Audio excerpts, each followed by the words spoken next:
Okay, so here's an update on him for December. First, I got this done, the torso, the redesign. It worked amazingly. Like, this is just powered off, and it's already better than the original.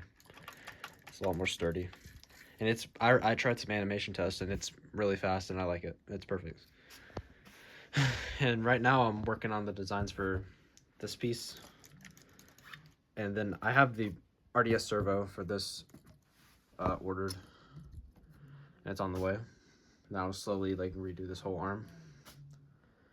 And yeah. Oh yeah, and I took these out. They're not in the pipes anymore, or the PVC pipe anymore. It was nice to look better, but it was awful. It was just awful to work on. If I ever wanted to take this off, it was awful. Yeah, like when I put these on, I had to take off the wires individually and then put them back on. It just wasn't worth it. Plus, when I have this cosmetics on, there'll be plenty of room, so I just kept them out of it. Plus, it gives me more room over that. What else is done? Oh yeah, I replaced this with the old version, which probably makes no sense, but it's because the old one melted. Kind of see it. Because the capacitor inside the servo blew up. I don't know why or how, but and then just got very hot and started melting it. So I just put the old version in.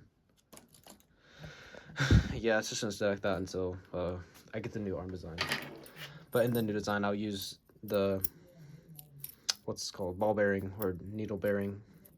Put it right here to make this more stable. It's from the old torso design.